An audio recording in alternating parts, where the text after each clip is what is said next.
जी, तो मैंने deep seek को दे दी है कमांड एक पीएचपी की एप्लीकेशन क्रिएट करने की, जो कि एक हॉस्पिटल के बेड्स को मैनेज करेगा, टावर्स की पूरे टावर के फ्लोर की इंफॉर्मेशन मेंटेन करेगा और हर बेड के अगेंस्ट हम हिस्ट्री देख पाएंगे और current state of a floor कि एक फ्लोर पे कौन कौन से पेशेंट मौजूद हैं।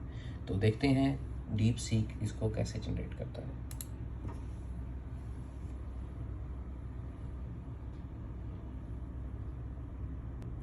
जी, तो डीप सीक ने थिंकिंग शुरू कर दी है। यहाँ पर ये एक्सप्लेन कर रहा है कि हम चाह क्या रहे हैं एग्जैक्ट, और उसके हिसाब से ये प्लान कर रहा है कि उसने क्या टेबल्स क्रिएट करने हैं, क्या वैल्यूज़ हो सकती हैं, कॉलम्स क्या होंगे, फ्लोर आईडी, बेड नंबर और पेशेंट की क्या डिटेल्स होंगी, पेशेंट का admission, discharge date, bed ID, ये सारी चीज़ें आपस में लिंक्ड कैसे होंगी, ये सारी थिंकिंग कर रहा है। और उसके साथ साथ प्लानिंग कर रहा है कि उसको किस तरह के टेबल्स क्रिएट करने होंगे, फ्रंट एंड टेक्नोलॉजीज़ में उसको HTML CSS कैसे यूज़ करना है, और बैक एंड के अंदर SQL ऑब्वियसली, जो कि हमने यहाँ पर मेंशन किया होगा कि हमें कौन सी एप्लीकेशन चाहिए, हमें PHP में चाहिए, तो ये PHP के हिसाब से कोड भी जनरेट करेगा। तो सबसे पहले इसने यहाँ पर आप देख सकते हैं टेबल्स क्रिएट किए हैं। ये आप देख सकते हैं टेबल हिस्ट्री, पेशेंट टेबल, और इनका आपस में रेफरेंसेस फॉरेन कीज़ के ज़रिए इनको आपस में लिंक भी किया है ताकि ये सारे जो है वो नॉर्मलाइज टेबल बन सके। उसके बाद आप स्ट्रक्चर देख सकते हैं, ये हमारा कुछ फोल्डर स्ट्रक्चर बनाया है। कन्फिग फाइल होगी जिसके अंदर हमारी डेटाबेस का कनेक्शन होगा, और उसके बाद ऑथेंटिकेशन, लॉगिन, लॉग आउट की फाइल्स क्रिएट की हैं। एडमिन पैनल के अंदर डैशबोर्ड है, मैनेज फ्लोर्स है, मैनेज बेड्स हैं जहाँ से हम फ्लोर्स ऐड कर सकेंगे, बेड्स ऐड कर सकेंगे।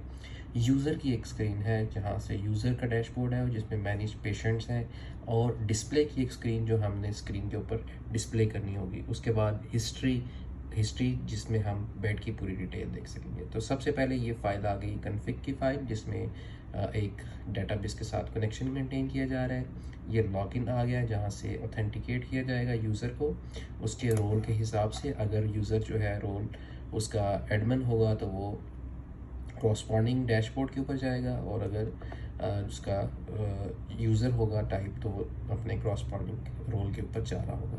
ये आ गया एडमिन डैशबोर्ड का इंटरफेस। एडमिन डैशबोर्ड के ऊपर ये लिंक्स मौजूद हैं, यहाँ से आप स्विच कर रहे होंगे मुख्तलिफ स्क्रीन्स के अंदर। मैनेज फ्लोर के ऊपर स्विच करेंगे तो आप जो है यहाँ पर आप देख सकते हैं कि इंसर्ट हो रहा है एक फ्लोर, पूरा का पूरा फ्लोर ऐड किया जा रहा है। यहाँ पर मैनेज पेशेंट आ गया। मैनेज पेशेंट के अंदर जो है पेशेंट का रिकॉर्ड अपडेट किया जा सकता है, इंसर्ट किया जा सकता है। डिस्प्ले के अंदर यहाँ पर जो है वो एक लूप के ज़रिए सारा का सारा डाटा प्रिंट किया जा रहा है, और उसके ऊपर हल्की फुल्की स्टाइलिंग लगाई है। फ्लोर का नाम शो हो रहा है और उसके ऊपर बेड्स ऑक्यूपाइड हैं, और रेड और ग्रीन कलर में स्टेटस शो हो रहा है। उसके बाद हिस्ट्री आप देख सकते हैं। हिस्ट्री आप जो है वो पूरी फेच की जा रही है टाइम स्टैम्प के हिसाब से डिसेंडिंग ऑर्डर के अंदर। ये सारी हिस्ट्री बताएगा बेड आईडी के अगेंस्ट जिस भी बेड की हम डिटेल देखना चाहें। तो ये इसने यहाँ पर बता रहा है कि इस एप्लीकेशन के अंदर इन्हांस करने के लिए एजेक्स और रियल टाइम अपडेट्स का यूज़ किया जा सकता है। ये फ़िलहाल इसने बेसिक एक एप्लीकेशन बनाकर दे दी है। अब हम इसको कहते हैं कि हम इसको मज़ीद इम्प्रूव करें और इसके अंदर बूटस्ट्रैप को शामिल करें और थोड़ी कलर स्कीम्स को शामिल करें। ईमेल और SMS नोटिफिकेशन इवन के ये कर सकता है, रिपोर्ट स्टैट्स निकाल सकता है, तो हम इसको इन्हांस भी करवा सकते हैं। तो आज तक की इस वीडियो के लिए इतना ही। नेक्स्ट पार्ट के अंदर हम इसको प्रॉपर डिप्लॉय करके आपको वर्किंग कंडीशन में इसको दिखाएंगे। Thank you.